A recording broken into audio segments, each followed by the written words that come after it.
Welcome to my One Room Challenge Final Reveal. My name is Allison Allen and my blog is Deuce City's Hen House.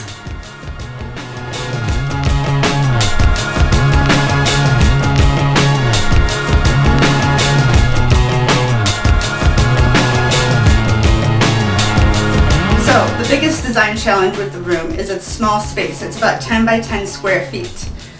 Secondly, it has a lot of things on the walls, and by that I mean it has two doors, it has these windows, it has this radiator behind me, and it makes it really difficult for bed placement when we're dealing with such a small bedroom.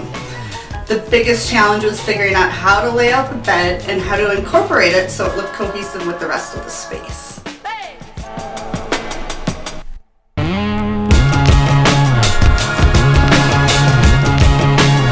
We've lived in this house for 8 years. And for 2 of those years, this room was our youngest son's nursery.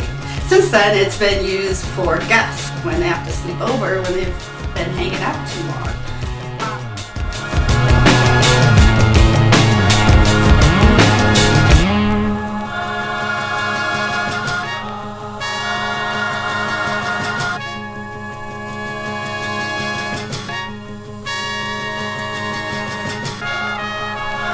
The other thing that helps to make this space look really cohesive is this long shelf. The shelf acts as a go-between the bedside of the room and the radiator, and it makes it seem as one continuous wall instead of broken up into sections.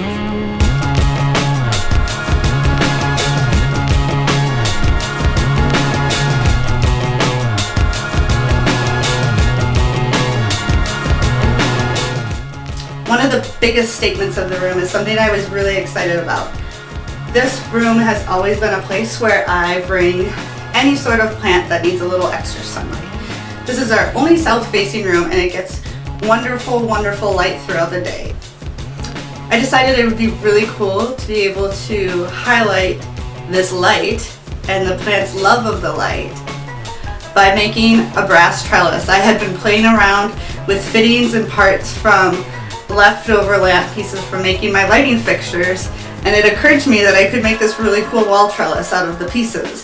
I went ahead and I did that. I had planned it out and sketched it, ordered my parts, put it up on the wall, and now I have these beautiful vines growing on it. One of the things I spent a lot of time on in this room was restoring the windows. They were missing both the sash cords and they had a lot of chipping paint. So I went in, I sanded them down, replaced the sash cords, repainted them inside and out, and they are in great working order now.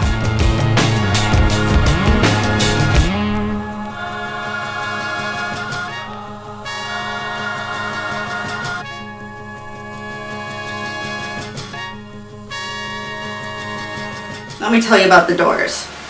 I restored the doors in the room. Restored the doors. After 108 years, there was so many layers of paint that the simple detail of the panels in these doors were being lost in all of the gunked up layers of paint. So I went ahead, just as an experiment to see if it was worth doing in the rest of the house, and stripped the doors.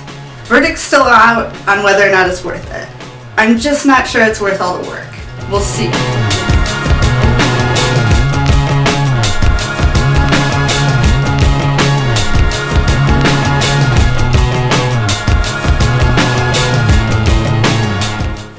Okay, so the bed.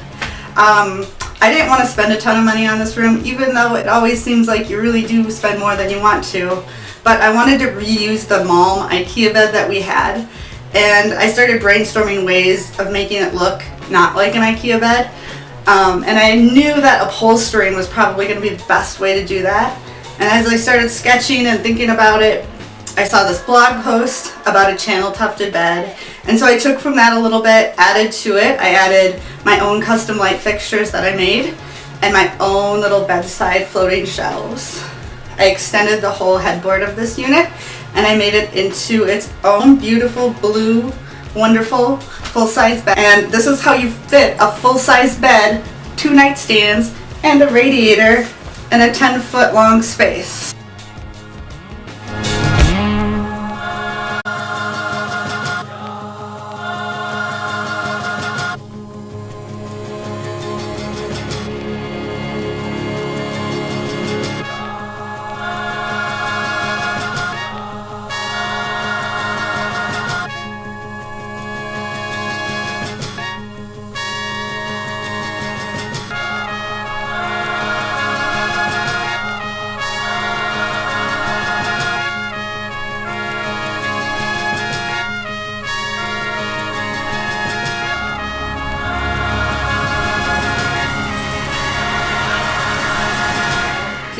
feel free to click, follow, do whatever